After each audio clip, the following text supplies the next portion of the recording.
think another topic that you've been really passionate about during your tenure as the president of NARUC has also been about racial justice. And I thought I would just ask you a little bit about what your vision is for what the role of the regulator is there and what your goals are for NARUC going forward, because I know you've done a lot of thinking about that. Yeah, well, I appreciate that. I think that we readily recognized after particularly the murder of Mr. Floyd and what I think America had a reawakening at that point. It's sad to say a reawakening, but that's true. I mean, I think that so many people had really came back to their conscience of the right thing to do and making sure that we listened more than we talked when it came to issues of diversity and making sure that we're inclusive, making sure we're taking that extra step to make sure that both people of color, minorities across the board are included in the conversation. Way too many times, that's obviously just been glossed over. And so a couple of things we've done, we began a dialogue on that. We put out some statements regarding our commitment. Let's face it, we regulate and y'all deliver the most important services to the day-to-day lives of every American. It's that simple. And our responsibility as regulators, investor-owned utilities and other utilities' responsibility as public utilities is to make sure that we are all doing the right thing in protecting the interest of people and being there to listen and do our part to make sure that we recognize racial inequities, make sure that we recognize that we have a path and a long way to go still on social justice and people being treated fairly and making that extra effort to make sure that everyone is included in the conversation, not only just the conversation, but in the boardrooms, in leadership roles, in the corporate suites, in the positions of power as we talk about issues that matter to every single American. Now, working on that, one of the things we've done, and we'll hope we'll get this, we'll get it passed, but it will come up next week for a vote, is a constitution change at NARUC that would actually elevate our current subcommittee on supplier and workforce diversity to the select committee on regulatory and industry diversity. And so we want to make sure that that is, we not only elevate that committee, we're going to put the NARUC president as or their designee as a sitting member on that committee, just to make sure that we're listening more than we're talking.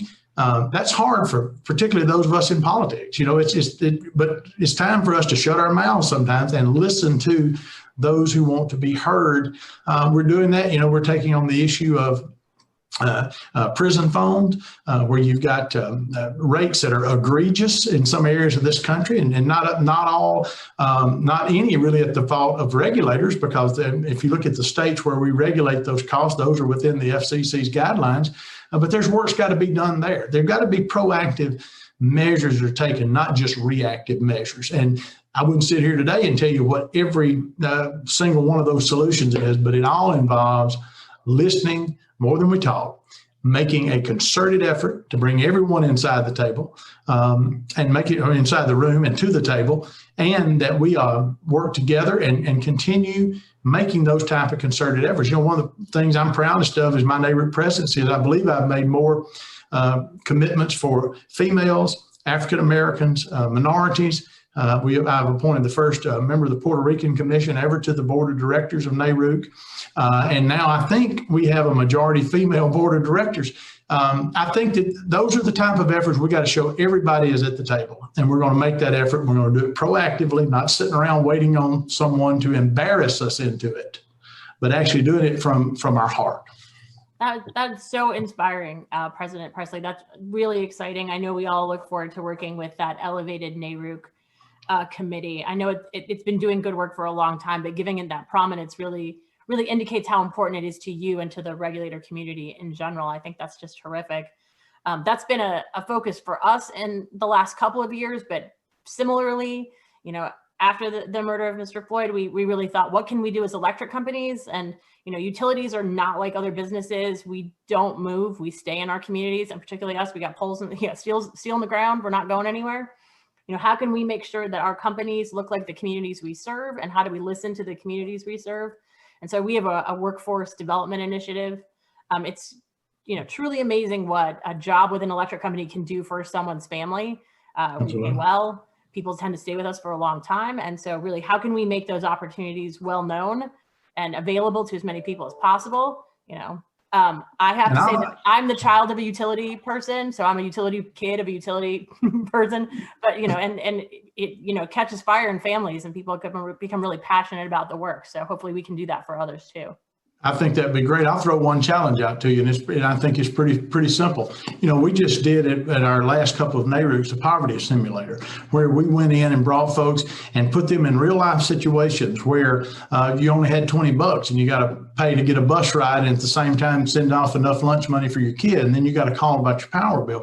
I think that would be a good space for us to work together on looking at customer service representative training on those type of issues, so that when they get that call, they realize, hey, this is a real life situation. And that might be a good place we could work together. Commissioner Maida Coleman of Missouri put that together. We bought one of the poverty simulators for our commission. We've not put that necessarily in full play just yet, but I think that's a good spot to take, again, a proactive effort, saying, these are real life situations, regardless of color. We know that it adversely impacts communities of color more, but these are the calls, and there behind that phone call from that customer is a warm body that has a real life, real challenges.